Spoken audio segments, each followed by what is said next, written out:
There is a hidden truth about confidence, and almost all of us get it wrong. We think it is lost in one big moment, a failure, a rejection, a humiliating mistake.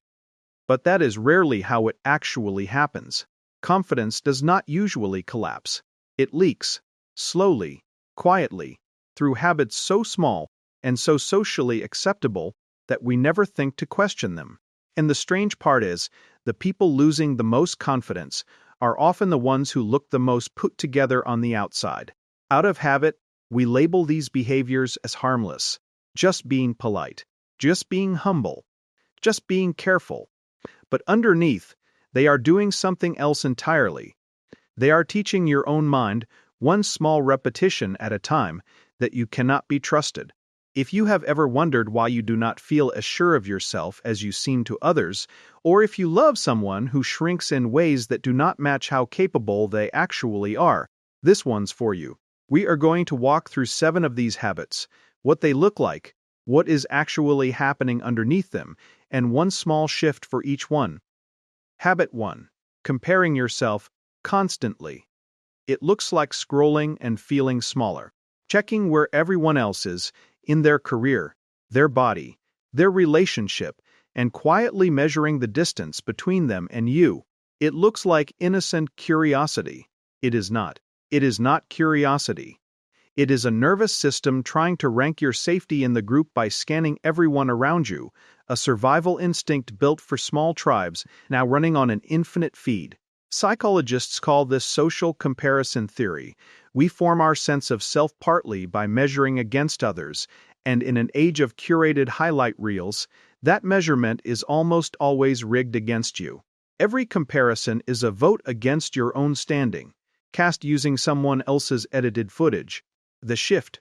Notice the urge to compare, and instead of asking how do I measure up, ask what do I actually want here? A question comparison can never answer. Habit 2. Apologizing for existing.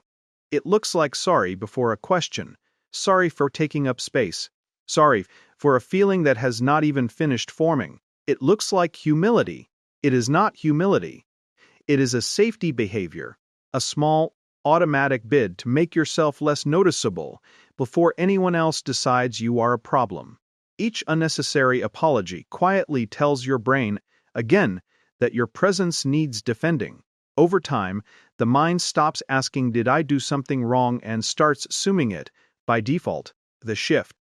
Replace the reflexive sorry with a plain statement. Thanks for waiting instead of sorry I am late. Here is my thought instead of sorry, this might be dumb. But, same words, no admission of guilt attached. Habit 3. Running an commentary of criticism. It looks like narrating your own mistakes in a voice you would never use on a friend. Missed the exit. Idiot. Stumbled over a sentence. Everyone noticed. It looks like accountability. It is not accountability. It is negativity bias, an old evolutionary wiring that weighs threats heavier than neutral or good information, because a missed danger once cost more than a missed reward. For many people, that bias gets sharpened early, by a critical parent, a demanding teacher, a home where mistakes were treated as character flaws, until the harsh voice feels less like a habit and more like the truth. It is not the truth. It is an old alarm system, still going off long after the danger has passed. The shift. When the inner critic speaks, silently ask, would I say this to someone I loved? If not, it is not information. It is noise. Habit 4. Waiting for permission. It looks like holding back an idea in a meeting until someone else says it first, or needing a friend to say, you should really go for it before applying, asking, or trying. It looks like caution. It is not caution. It is an outsourced sense of judgment, what psychologists describe as locus of control, a belief about whether your outcomes come from your own actions or from forces outside you. When confidence has been chipped away, that locus quietly drifts outward, and other people's approval starts to feel like the only reliable measure of whether an idea is good. The shift. Before asking anyone else what they think, write down your own answer first. Ask permission after you have already given it to yourself, not instead of it. Habit 5. All or nothing standards. It looks like abandoning a project because it is not perfect yet, or refusing to share work until it is flawless, then never quite finishing. It looks like high standards. It is not high standards. It is contingent self-worth. A pattern researchers have linked to tying your value entirely to outcomes, so that anything short of perfect does not feel like a partial win. It feels like proof you were never good enough to begin with. Under that pressure, good enough and failure start to feel like the only two options. The shift, deliberately let one thing be 70% finished and out in the world. Confidence is built by evidence that imperfect things survive contact with reality, not by evidence that perfect things do, because you never let them make contact at all. Habit 6. Staying exactly where it is safe. It looks like turning down the unfamiliar opportunity, the new class, the harder conversation, always with a reasonable-sounding excuse. It looks like knowing your limits. It is not knowing your limits. It is a pattern researchers have called learned helplessness.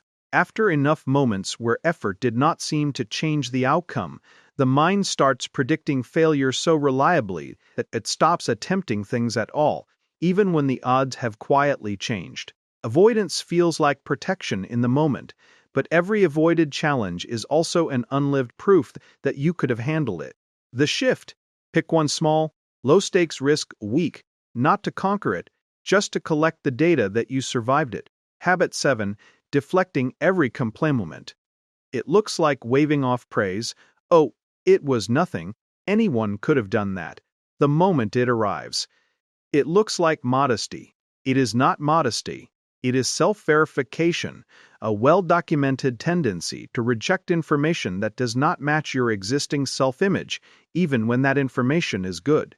If the internal story is "I am not that impressive," a genuine compliment feels less like a gift and more like an error that needs correcting. Each deflection reinforces the very story that made the compliment feel wrong in the first place. The shift. Practice one flat response. Thank you. That means a lot. And stop there. No edit, no correction. Just let it land. This is not permanent. None of these 7 habits is a personality trait carved in stone. They are patterns your mind picked up because, at some point, they made sense. They kept you safe, liked, or unnoticed in a way that mattered at the time. That means they can also be unlearned, the same slow way they were learned. One small repetition at a time. Every time you choose the shift instead of the habit, you are not performing with confidence. You are collecting a small piece of evidence your mind will eventually have to update its story around. For the people who love someone like this. If you love someone who does several of these, resist the urge to argue them out of it with logic, but you are so talented. Rarely works because the problem was never a lack of facts. Instead, try naming what you see without demanding they agree. I notice you do a lot for everyone else. I see that. That kind of reflection does not ask them to change on the spot. It just quietly offers a second version of the story, one where they are allowed to be more than the smallest version of themselves. For the person who recognizes themselves here, if this sounded uncomfortably familiar, that discomfort is not a flaw. It is awareness, and awareness is the only place change ever starts from. You do not need to fix all 7 habits this week. Pick one. Try one shift, a simple, quotable line to keep in your pocket. I am allowed to take up space here. Say it, before the meeting, the ask, the compliment. You are not pretending to be someone else. You are just finally speaking for the person who was there the whole time. The paradox. Here is the strange gift hiding inside all of this. The very habits that quietly wore your confidence down are proof of how much you were paying attention to other people's feelings, to being liked, to not causing harm. That same attentiveness, redirected even slightly toward yourself, does not disappear. It becomes discernment. The people who rebuild confidence this way do not usually become loud. They become steady, and steady, it turns out, reads as far more confident than loud ever did. If any of these 7 hit close to home, tell us which one in the comments. You might be surprised how many people needed to hear it was not just them. And if there is someone in your life who is always the last one to believe in themselves, send them this video. Sometimes borrowed belief is exactly what gets someone started. This is simply human. If this gave you a little more understanding of yourself or someone you love, subscribe so we can keep exploring the parts of us that do not always have words. Take care of yourself, and I will see you next time.